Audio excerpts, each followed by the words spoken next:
Hi viewers, welcome to my channel. இன்றைக்கி ஒரு டிஃப்ரெண்ட்டான டிஷ் செய்யலாம். அதாவது ஸ்டார்டர் செய்ய போகிறோம்.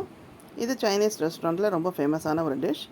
இது நான் வெஜிடேரியனில் செய்ய போகிறேன். அதாவது காளான் வச்சு செய்யலாம். வாங்க அது எப்படி க்ளீன் பண்ணுறதுன்னு பார்த்துக்கலாம். நார்மல் வாட்டரில் கொஞ்சோண்டு மைதா சேர்த்து கொஞ்சோண்டு உப்பு சேர்த்து இது நல்லா வாஷ் பண்ணிக்கோங்க. கொஞ்சம் நேரம் ஊறட்டும், ஒரு 10 மினிட்ஸ். அப்புறம் நல்லா க்ளீன் பண்ணிடலாம். பிறகு வெங்காயத்தாள் நம்ம எடுத்துக்கலாம். இது ரொம்ப முக்கியமான ஒரு இன்க்ரீடியண்ட் இந்த டிஷ்ஷுக்கு.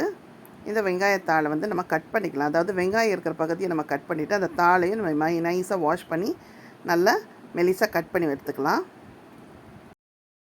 இது நைஸாக சாப் பண்ணிக்கோங்க. இந்த மாதிரி மெலிசாக நம்ம கட் பண்ணி எடுத்துக்கலாம். நல்லா க்ளீன் பண்ணி வாஷ் பண்ணிக்கோங்க. அப்புறம் இந்த மாதிரி கட் பண்ணிக்கோங்க மெலிசாக. அதாவது இது வந்து வெங்காய பகுதி நம்ம தாளிக்கிறதுக்கு யூஸ் பண்ணிக்கலாம். இந்த மாதிரி நைஸாக கட் பண்ணிக்கோங்க.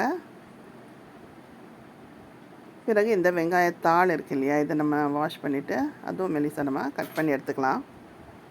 இந்த மாதிரி கட் பண்ணிக்கோங்க.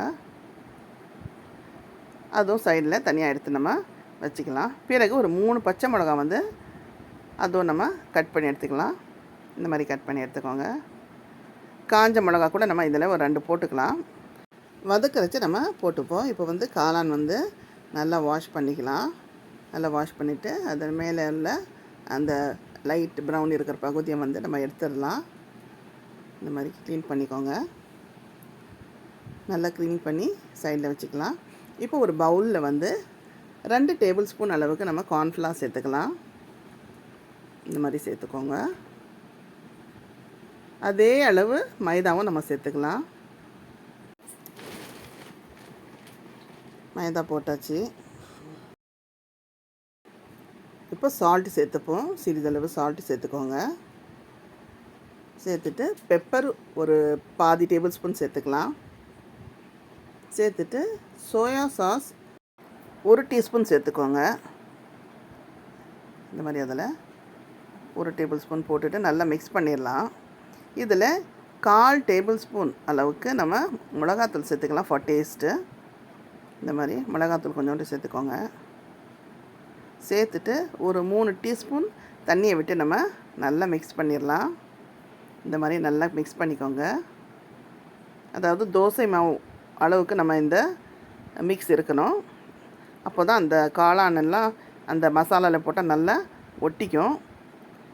சைடில் வந்து நம்ம பூண்டு வந்து கட் பண்ணி எடுத்துக்கலாம். இந்த மாதிரி நைஸாக சாப் பண்ணிக்கோங்க.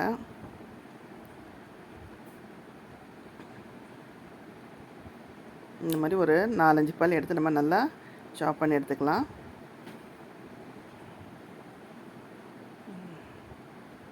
இப்போ வந்து காளானை கட் பண்ணிக்கலாம். இந்த மாதிரி கட் பண்ணிக்கோங்க. பெருசாக இருந்தால் 4ஆக கட் பண்ணிக்கோங்க. உங்கள் இஷ்டம்தான். இந்த மாதிரி கட் பண்ணிவிட்டு நம்ம மிக்ஸ் பண்ணி வச்சுருக்குற அந்த கிரேவி இல்லையா, அதில் நம்ம அதில் சேர்க்க போகிறோம். சேர்த்துட்டு நல்லா மிக்ஸ் பண்ணி ஒரு 5 மினிட்ஸ் ஊற வச்சிடலாம். இதெல்லாம் சேர்த்து அதில் போட்டுருவோம். போட்டுட்டு நல்லா மிக்ஸ் பண்ணலாம். நல்லா காளானில் ஒட்டுற அளவுக்கு அந்த கிரேவியை மிக்ஸ் பண்ணிக்கோங்க. இன்னும் நல்லா மிக்ஸ் பண்ணியாச்சு. இப்போ நம்ம சைடில் எடுத்து அது வச்சிடலாம். பாருங்கள், இந்த மாதிரி நல்லா மிக்ஸ் ஆகட்டும். ரொம்ப தண்ணியாக பண்ண வேண்டாம். இந்த மாதிரி நல்லா மிக்ஸ் பண்ணி சைடில் வச்சுக்கோங்க. இப்போ வந்து எண்ணெய் நல்லா சூடாகட்டும். ஒரு கடாயில் சூடு ஆன உடனே இந்த காளான் ஒன்று ஒன்றா எடுத்து நம்ம போட்டுக்கலாம். கொஞ்சம் நிதானமாக தான் பண்ணணும், ஏன்னா எல்லாமே ஒட்டிக்கும். ஸோ ஒன்று ஒன்றா நம்ம போடுவோம். இந்த மாதிரி போட்டுட்டு நல்லா கோல்டன் ப்ரௌன் ஆகிற வரைக்கும் நம்ம ஃப்ரை பண்ணுவோம். அது ஒட்டிக்கும். இந்த மாதிரி தனித்தனியாக ஒன்றுக்கு ஒன்று ஒட்டாத மாதிரி நம்ம இந்த கரண்டியாலே திருப்பி திருப்பி விடுவோம். அவ்வளோதான், முடிஞ்சுது. அவ்வளோதான், எடுத்தாச்சு. ஃப்ரை பண்ணி எடுத்தாச்சு. இப்போ ஒரு கடாய் வச்சுக்கோங்க. அந்த கடாயில் ஒரு 2 டேபிள் ஸ்பூன் அளவுக்கு ரீஃபைன் ஆயில் சேர்த்துக்கிறேன்.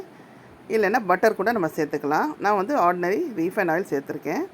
இதில் நான் சாப் பண்ணி வச்சுருக்கிற வெங்காயம் அதில் போட்டிருக்கேன். அதாவது அந்த தாளில் இருந்த வெங்காயம் நான் இதில் சேர்த்துருக்கேன். இது நல்லா ஃப்ரை ஆன உடனே சாப் பண்ணி வச்சுருக்கிற கார்லிக்கை நான் இதில் சேர்த்துக்கிட்டேன். அதுவும் ஃப்ரை பண்ணிக்கோங்க. இந்த மாதிரி நல்லா மிக்ஸ் பண்ணி ஃப்ரை பண்ணிக்கோங்க. பிறகு காஞ்ச மிளகா ஒரு 2 கிள்ளி அதில் நம்ம போட்டுக்கலாம் கொஞ்சம் காரத்துக்கு. நம்ம பச்சை மிளகாவும் கட் பண்ணி வச்சுருக்கோம், அதுவும் இதில் சேர்த்துக்கோங்க. பாருங்கள், பச்சை மிளகா ஒரு 4 பச்சை மிளகா கட் பண்ணி அதுவும் இது சேர்த்துக்கோங்க காரத்துக்கு. இந்த மாதிரி நல்லா ஃப்ரை பண்ணிக்கோங்க. கேப்சிகம் வந்து உங்களுக்கு வேணும்னா நீங்கள் போட்டுக்கலாம், ஆப்ஷனல் தான். நான் ஒரு சின்ன வெங்காயமும் ஒரு சின்ன கேப்சிகமும் கட் பண்ணி போட்டிருக்கேன். அதாவது பசங்க நல்லா விரும்பி சாப்பிடுவாங்க இந்த ஒரு சைனீஸ் டிஷ் இருக்கிறதால. ஸோ இந்த மாதிரி போட்டுட்டு ஜஸ்ட் ஒரு 2 பெரட்டின பிறகு அதற்கு தேவையான சால்ட்டை நம்ம சேர்த்துக்கலாம். சேர்த்துட்டு நல்லா மிக்ஸ் பண்ணி விடுங்க. 1 டீஸ்பூன் சோயா சாஸ் இந்த மசாலாலே சேர்த்துக்கோங்க. சேர்த்துட்டு நல்லா ஃப்ரை பண்ணிக்கோங்க. நல்லா ஃப்ரை ஆன உடனே டொமேட்டோ கெச்சப் ஒரு 3 டேபிள் ஸ்பூன் போட்டுக்கோங்க. அதில் போட்டுட்டு நல்லா இந்த மாதிரி மிக்ஸ் பண்ணி விடுங்க. பாருங்கள், கலர் நல்லா சேஞ்ச் ஆகி அழகாக வருது. ஸோ இப்போ அதில் வெங்காயத்தால் மெலிசாக சாப் பண்ணி அதுவும் அதில் சேர்த்துக்கோங்க. சேர்த்துட்டு நல்லா மிக்ஸ் பண்ணி விடுங்க. 1 டீஸ்பூன் கார்ன்ஃப்ளவர் வந்து கொஞ்சோண்டு தண்ணியை விட்டு டைல்யூட் பண்ணி இந்த மாதிரி இந்த சாஸில் சேர்த்துக்கோங்க. இது வந்து இந்த சாஸ் வந்து திக்கன் பண்ணோம் கொஞ்சம்.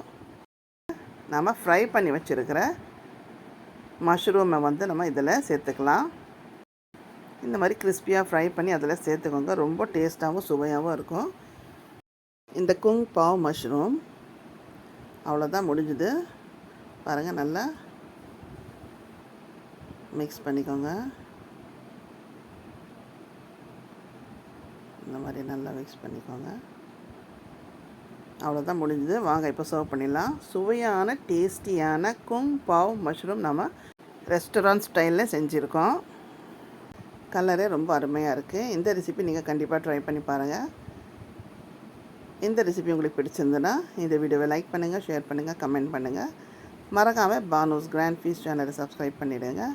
அப்படியே பக்கத்தில் உள்ள பெல் ஐகான் பட்டனையும் ப்ரெஸ் பண்ணிவிடுங்க. தேங்க்யூ.